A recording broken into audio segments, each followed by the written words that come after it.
আর সর্দির সময় সব থেকে ভালো কফ সিরাপ কিন্তু জল। সারাদিন বাচ্চাকে প্রচুর জল খাওয়াবেন, কারণ অনবরত কিন্তু নাক দিয়ে ওদের জল পড়তে থাকে। নমস্কার বন্ধুরা, দীপিকা আর রিশানের তরফ থেকে তোমাদের সকলকে রিশান দীপিকা মা ও বেবি চ্যানেলে অনেক অনেক স্বাগত। যখন সিজন চেঞ্জ হয়, আপনি একটু যদি বাচ্চাদের ডাক্তারের ওখানে যান বা চারিদিকে একটু বাচ্চার মাদের সাথে কথা বলেন, তাহলে শুনতে পারবেন বাচ্চাদের ঠান্ডা লেগেছে, কাশি হচ্ছে, খেতে নিয়ে বমি করে দিচ্ছে, শ্লেষ্মা হয়ে যাচ্ছে। এটা কিন্তু সিজন চেঞ্জের সময় বাচ্চাদের খুব একটা কমন প্রবলেম। এটা আপনার বাচ্চা জন্মানোর পর থেকে মোটামুটি 1.5-2 বছর পর্যন্ত বাচ্চাদের একটু ঠান্ডা লাগার প্রবণতাটা লেগেই থাকে। হালকা হালকা নাক দিয়ে জল বলুন, বা একটু সর্দি লেগে যাচ্ছে, একটুতে কাশছে, খেতে নিয়ে বমি করে দিচ্ছে, বা মাঝে মাঝে এত মারাত্মক হয়ে যায় যে বুকে কফ জমে যায়। এটাকে কি করে প্রোটেক্ট করা যায়, এই ঠান্ডা লাগা থেকে কি করে আটকানো যায়, বা যদি ধরে নেন ঠান্ডা লেগে যায়, তাহলে কি ঘরোয়া পদ্ধতিতে এটাকে ভালো করা যায়, আজকে সেটা নিয়েই আলোচনা করব। সবার ফার্স্টে বলি, বাচ্চাদের কিন্তু যখন খুব শীতকাল পড়ে তখন কিন্তু ঠান্ডা লাগে না, বা খুব গরমেও ঠান্ডা লাগে না। লাগে কখন? যখন সিজনটা চেঞ্জ হয়। ধরুন না, দুপুরবেলা খুব গরম লাগছে, ভোর রাতের দিকে আবার ঠান্ডা লাগছে। এই সময় কিন্তু যখন ওয়েদারটা চেঞ্জ হচ্ছে তখনই বাচ্চাদের ঠান্ডা লাগে। বাচ্চাদের কেন, তখন বড়দেরও ঠান্ডা লাগে। এই জন্য বাচ্চারা যখন সারাদিন খেলাধুলা করছে দেখবেন একটুতেই ঘেমে যায়। যখন বাচ্চারা ঘেমে যাচ্ছে তখন সেই মুহূর্তে ঘামটা মুছিয়ে দিবেন। মাথা হোক, পিঠ হোক, পেট হোক, ভালো করে গাটা মুছিয়ে দিবেন। আর যে জামাটা পরে থাকবে সেটা কিন্তু অনেক সময় ঘেমে ভিজে যায়। সবসময় চেষ্টা করবেন যে কিছুক্ষণ পর পর ঘামা যে ভিজা জামাটা, ঘেমে যে ভিজে যাওয়ার জামাটা, সেটা চেঞ্জ করে দেওয়ার। আর বাচ্চাদেরকে সবসময় সুতির জামা পরাবেন আর হালকা জামা পরাবেন। দ্বিতীয়ত, বাচ্চাদের ঠান্ডা কখন লাগে? যখন আমরা রাত্রেবেলা ওকে ঘুমাই, আমরা যখন রাত্রেবেলা ঘুমাই তখন দেখবেন বেশ গরম ওয়েদারটা থাকে, বিশেষ করে সিজন চেঞ্জের সময়। আর তখন বাচ্চাদের কি হয়, প্রচণ্ড কুস্তি করে, হুড়োহুড়ি করে, সেই টাইমে কিন্তু একটু ঘেমে যায়। ফলে আমরা একটা পাতলা জামা পরিয়ে ঘুম পাড়াই। অবশ্য সেটাই প্রয়োজন, একটু পাতলা জামা পরিয়ে গরমের দিনে প্রথমে ঘুম পাড়ানোর প্রয়োজন। কিন্তু কি হয়, ভোর রাতের দিকে মোটামুটি 4:30-5টার দিকে কিন্তু ওয়েদারটা চেঞ্জ হয়ে যায়, তখন বেশ ঠান্ডা হয়ে যায়। তখন যদি আপনার বাচ্চা গায়ে চাদর নেয় তাহলে তো খুবই ভালো, ওকে একটা চাদর দিয়ে ঢেকে দিবেন। কিন্তু যদি চাদর না গায়ে দেয়, আমার রিশানে কিন্তু গায়ে একটুকু চাদর দেয় না, সমস্ত চাদর গা থেকে ফেলে দেয়, সেই মুহূর্তে খেয়াল করবেন বাচ্চার গাটা ঠান্ডা হয়ে যায়। তখন কি করতে হবে, এক সেট জামা কাপড়, মোটামুটি একটু একটু ভারী জামা কাপড় বা একটু ফুল হাতা জামা প্যান্ট, এই টাইপের জামা কাপড় ওকে ওই ভোরবেলার দিকে কিন্তু পরিয়ে দিতে হবে। যে পাতলা জামাটা পরিয়ে রেখেছেন সেটাকে চেঞ্জ করে একটু হালকা মোটা জামা, একটু একটু অন্তত এতটা হাতা, একটু বড় ফুল প্যান্ট যুক্ত জামা কাপড় ওকে পরিয়ে দিবেন। এতে কি হবে, ভোরবেলার যে ঠান্ডাটা সেটা ওর গায়ে লাগবে না। না হলে ওই ভোরের ঠান্ডাতেও বাচ্চাদের কিন্তু ঠান্ডা লেগে যায়। যে প্রবলেমটা আমার রিশানের সাথে হয়েছে, আমার রিশানের ওই ভোরের ঠান্ডাতেই ওর চট করে ঠান্ডা লেগে গেছে। বাচ্চাদেরকে এইভাবে করে এই একটু ওয়েদার চেঞ্জের সময় যদি খেয়াল রাখেন তাহলে কিন্তু বাচ্চাদের ঠান্ডাটা লাগবে না। এবার বলি, যদি ঠান্ডা লেগে যায় তাহলে কি ঘরোয়া পদ্ধতিতে ওকে একটু প্রোটেকশন করতে পারেন। হালকা যদি ঠান্ডা লেগে থাকে, যদি দেখেন একটু নাক দিয়ে জল পড়ছে, বা ধরে নেন যদি দেখেন যে হালকা হালকা একটু একটু কাশছে, তাহলে কিছু ঘরোয়া উপায়ে ওদেরকে প্রোটেকশন দেওয়া যায়। সবার ফার্স্টে যেটা করবেন সেটা হচ্ছে হোমমেড একটা সরষের তেল বানাবেন। হোমমেড সরষের তেলটা, যদিও সরষের তেল এমনিও খুব ভালো, তবে গরমের দিনে বাচ্চাদের গায়ে কিন্তু সরষের তেল মাখাবেন না। আর অনেক বাচ্চারই সরষের তেলে অ্যালার্জি, সেজন্য গোটা গায়ে মাখাবেন না। সরষের তেলটা কি করবেন, সরষের তেলের মধ্যে একটু রসুন, কালো জিরা, মেথি আর জোয়ান দিয়ে ফুটিয়ে নেবেন। আমি একটা প্রপার রেসিপি দিয়ে দিব, এর পরের ভিডিওতে আমি প্রপার রেসিপিটা দিয়ে দিব। সেই সরষের তেলটাকে ভালো করে হাতে নিয়ে গরম করবেন, হাতের তালুতে, নিজের হাতের তালুতে নিয়ে ভালো করে গরম করে বাচ্চার পায়ের তলায় ভালো করে ঘষে দিবেন আর হাতের তলায় ভালো করে ঘষে দিবেন। আর কি করবেন, আমাদের হাতের মধ্যে তেলটাকে নিয়ে গরম করে ওর ছাতিতে, বুকে এইভাবে করে দিবেন, কপালে এইভাবে দিবেন, দুই সাইডে দিবেন। এইভাবে করে দিলে বাচ্চার শ্লেষ্মাটা কেটে যাবে। এটা কখন করবেন, যখন রাত্রেবেলা বাচ্চাকে ঘুম পাড়াবেন তখন এইটা করবেন। সরষের তেলটা ভালো করে পায়ের তলায়, হাতের তলায়, আর বুকে যদি বাচ্চাদের অ্যালার্জি থাকে, যেসব বাচ্চাদের ধরনের সরষের তেলে অ্যালার্জি হয়, তাদের বুকে ডাইরেক্ট তেলটা মাখাবেন না। হাতের তলায় এইভাবে করে গরম করে নিয়ে হাতের যে গরমটা সেটা এইভাবে করে বুকে দিবেন, কপালে দিবেন।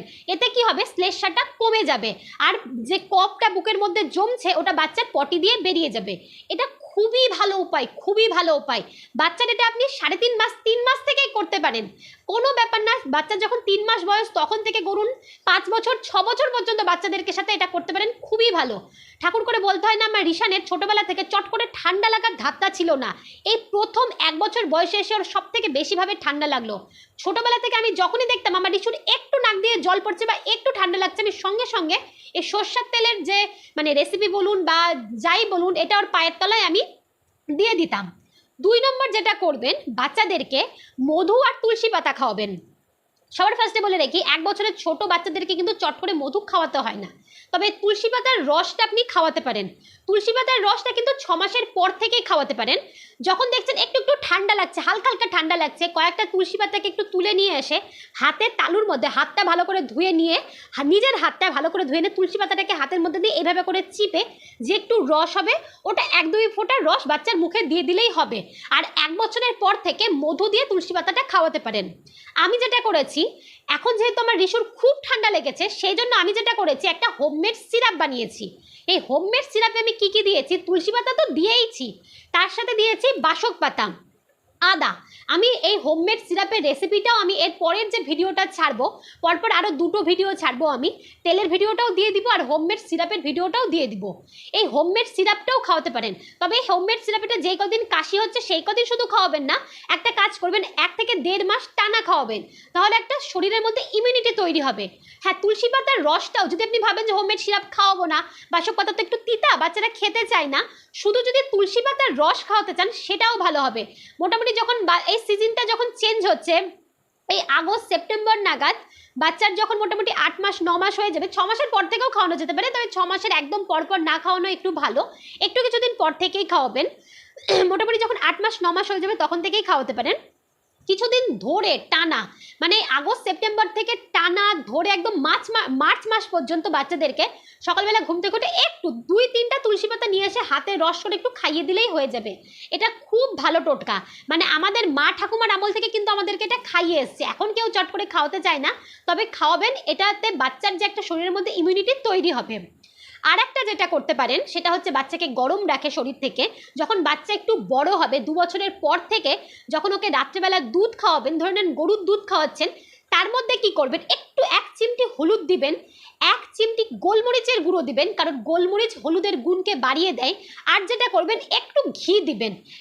এবার এই দুধটাকে, মানে দুধটা গরম করে নেবেন, তো গরম করে নিয়ে যখন গ্লাসের মধ্যে ঢালবেন, তার আগে তার মধ্যে গ্লাসের মধ্যে 1 চিমটি হলুদ, 1 চিমটি গোলমরিচের গুঁড়ো আর একটু ঘি দিয়ে রাখবেন, সেই দুধটা খাওয়াবেন। ওটাও বাচ্চাদেরকে যে ঠান্ডা লাগার প্রবণতা থেকে কিন্তু অনেক রক্ষা করবে, মানে ভিতরের একটা ইমিউনিটি তৈরি করবে।